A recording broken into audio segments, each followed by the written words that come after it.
So I have right here the new Sony A77 Mark II.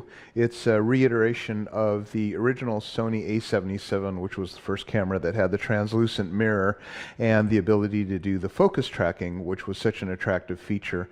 What they did on this camera is they really updated the most of all the focus tracking, and that's the part that I think is one of the very best features of it, other than all the other different things that they've added. So in the premium channel, I'm going to go through menu item by menu item what exactly this thing does, but for now I just want to show you the different focus modes. So first thing that they've added right here is the eye autofocus. This camera actually has the ability to detect eyeballs. So watch, when I press my pre-programmed button, bing, there it goes right there. It shows her eyeball, and then now I'll just shoot and it'll be perfectly in focus. It'll be more dramatic when I come in really tight here, and I'll show you what that looks like.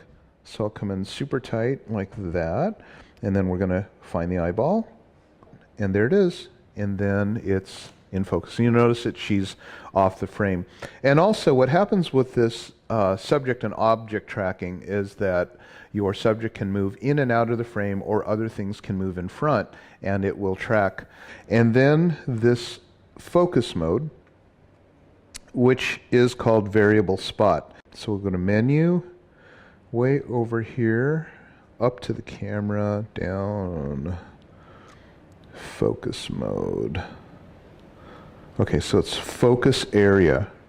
It's under menu 3 and the fourth item, and it's called expand flexible spot. Now this technology is really completely different than what was before. These didn't actually work before. So check this out. This one's called lock on autofocus expand flexible spot. It's a mouthful of things to say, but basically what it does is when you choose an item, a subject in your viewfinder, and you press halfway down, you'll see that there's the double box that goes around. Whenever you see the double box, that means that the subject is chosen as the one in the double box. Now this will only really have a lot of meaning when there's a lot of people in the photo. But what's neat about this is you see all these different focus spots that go across a lot of the frame. When I move the camera back and forth, you'll see that it follows the subject, and that's because it knows that that is the thing that you're looking for. So now we've gone off of the grid frame, so see right now it's still looking and it's trying to find her. But then when we bring it back in, bing, the minute that we bring her in to the focus spots, there she is, right there, and figured that out. So that is the lock-on variable spot, and it's really kind of cool. The other thing that this camera has is, because of that technology, obviously, it picks a subject very, very quickly and focuses very fast, but it also has this new function, which is just basically a 12 on the top dial. 12? Listen to this. Carrie, look this way. Okay. That's 12 frames per second.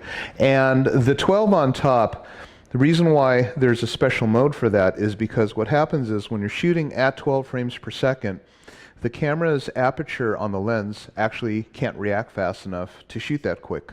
So when you put it on the 12 mode, the camera freezes the aperture at whatever it was, but everything else automatically will change. Like the ISO will automatically go to ISO auto, and then the shutter speed will go to automatic shutter speed. So that's the way that it is able to do a full 12 frames per second. The other Sony, I think A77 did a rated, I think it was 11 or 12 frames per second, but with a big disclaimer that the subject couldn't really move within the frame or be out of focus or whatever. This one will actually pop it at 12 frames per second with everything else being variable. So it's really nice that way, like that. I've just shot 3 frames, full resolution. Another really cool feature is that once you choose a subject, you can vary how sticky or how stubborn the lens is on hanging on to that one subject. So for example, I can change it to be very fickle. So say for example, and this is the very interesting example that the people at Sony gave me. If you're whale watching, you don't want to have the subject tracking be very, very sticky to one, say for example whale, because as one whale is going down into the water and you're catching his tail or something else, another whale might come up and be the beautiful face and everything like that of the whale. In a situation like that, you would want the object tracking to be very fickle and let go of the thing that it's tracking.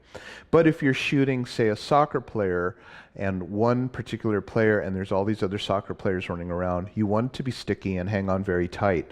This camera has the ability to change the stubbornness of the autofocus tracking to letting go. So I'm going to go through feature by feature and show you basically how I would set this camera up for its different usage. But the first thing I'm going to show you is, of course, action photography, because there is an optimal setting for shooting action photography. So that would be with it on the 12, and that basically would take care of everything else, and it's ready to fire. So if you're going to shoot anything that's really fast, put it on the 12 dial on the top, and you'll have very, very fast tracking. Arms, guys!